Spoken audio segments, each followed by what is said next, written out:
दोस्तों देखिए, आज का हमारा क्वेश्चन है, कुछ निश्चित संख्या के छात्रों में 300 सेब समान रूप से वितरित किए जाते हैं। यदि 10 छात्र और आ जाएं, तो प्रत्येक छात्र को मिलने वाले सेबों की संख्या में 1 की कमी हो जाती है। छात्रों की संख्या ज्ञात कीजिए। ठीक है, तो सबसे पहले देखिए, छात्रों की संख्या हमें नहीं पता है, तो छात्रों की संख्या हम मान लेते हैं। तो माना छात्रों की संख्या कितनी है, माना छात्रों की संख्या, छात्रों की कुल संख्या x, ठीक है, और कुल सेब कितने हैं, तो कुल सेबों की संख्या है 300। कुल सेब कितने हैं, 300। अतः एक छात्र को कितना मिलेगा, कुल छात्र हैं x और टोटल सेब हैं 300, तो एक छात्र को कितना मिलेगा, तो हम लिख लेते हैं एक छात्र को प्राप्त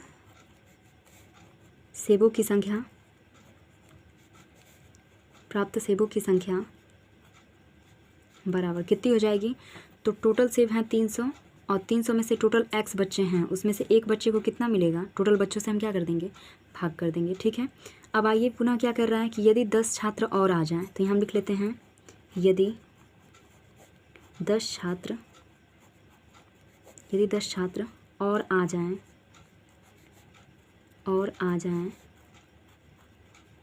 तब जब आ जाएंगे तो क्या होगा, तब छात्रों की संख्या कितनी हो जाएगी, तब छात्रों की कुल संख्या जो होगी वो पहले x थी, अब 10 ज़्यादा हो जाएगी, x प्लस 10। सेबों की संख्या कितनी है, वही 300 है, तो एक बच्चे को कितना मिलेगा, एक छात्र को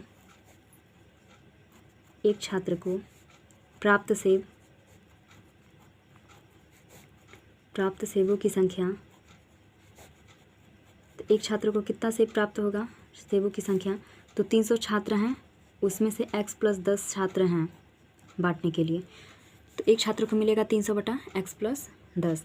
अब देखिए क्वेश्चन में क्या कहा गया है, जैसे ही 10 छात्र आ जाते हैं तो प्रत्येक छात्र को मिलने वाले सेबों की संख्या में 1 की कमी आ जाती है, यानी एक छात्र को जितना सेब मिल रहा था उसमें अब 1 की कमी आ जाती है। ठीक है, तो यहाँ हम लिख लेते हैं प्रश्नानुसार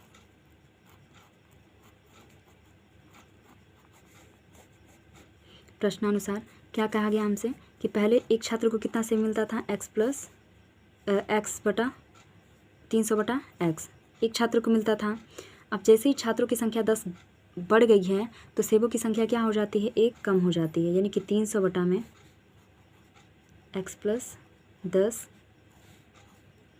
ठीक है, तो पहले एक छात्र को इतना सेब मिलता था, जैसे 10 बच्चे बढ़ गए हैं तो एक छात्र को क्या होगा, एक सेब की मतलब कि सेबों की संख्या में क्या हो जाती है, 1 की कमी हो जाती है।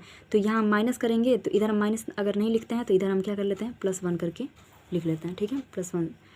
अब दोनों को हम सॉल्व कर लेते हैं एलसीएम लेके, तो ये 300 बटा में x, इसको हम सॉल्व करेंगे तो हो जाएगा 300 प्लस x प्लस 10 और बटा में कितना है, x प्लस 10। ठीक है, तो सॉल्व कर लेते हैं, 300 बटा x बराबर 310 प्लस x और बटा में x प्लस 10। इसको हम तिरे गुणा करेंगे तो कितना हो जाएगा, 300x प्लस 300 का 10 में करेंगे तो हो जाएगा 3000 बराबर, फिर इसका इसमें करेंगे तो हो जाएगा 310x और फिर प्लस x का x में करेंगे तो x स्क्वायर। ठीक है, अब क्या करते हैं, हम इन सारी वैल्यू को हम इधर लेते आते हैं, तो क्या मिलेगा हमको, x square plus 310x minus 300x और माइनस का 3000 बराबर 0। ठीक है, आगे सॉल्व करेंगे तो हो जाएगा x स्क्वायर, 310 में से 300 घटाएंगे तो हो जाएगा 10x माइनस 3000 और बराबर में 0। ठीक है, अब हम क्या कर लेते हैं, इसका गुणनखंड कर लेते हैं, क्योंकि ये द्विघात समीकरण के रूप में हो गया। तो देखिए ऐसी दो संख्या ताकि गुणा करें तो 3000 आए और घटाने पे कितना आ जाए, 10। ठीक है, तो हम 60 और 50 को लेते हैं, 60 और 50 का गुणा करेंगे तो 3000 आ जाएगा और 60 में से 50 माइनस करेंगे तो 10 मिलेगा हमको। ठीक है, तो आइए कर लेते हैं, x square plus 10x minus 3000 बराबर 0। तो यहाँ हम कर लेते हैं एक्स स्क्वायर 10 की जगह पे हम कितना कर लेंगे 60x माइनस 50x, यानी कि 60 में से 50 घटाएंगे तो 10 आ जाएगा और माइनस का 3000 बराबर कितना है 0। ठीक है, अब देखिए इन दोनों में से हमको x कॉमन मिल रहा है, तो x कॉमन करेंगे तो x प्लस 60 और यहाँ से हम इन दोनों में से हमको 50 कॉमन मिल रहा है, तो बचेगा क्या x प्लस 60 और बराबर में क्या है 0।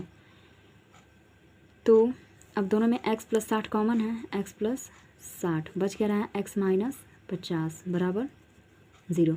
प्लस वाली वैल्यू हमको नहीं चाहिए, तो देखिए x माइनस 50 बराबर 0, तो ये माइनस का 50 उधर जाएगा तो हो जाएगा प्लस का, यानी x की वैल्यू कितनी आ गई 50। ठीक है, और x हम किसकी वैल्यू माने थे छात्रों की संख्या, अतः छात्रों की संख्या कितनी आ गई x हम माने थे और x की वैल्यू कितनी है 50, अतः छात्रों की संख्या कितनी हो गई 50। अतः छात्रों की संख्या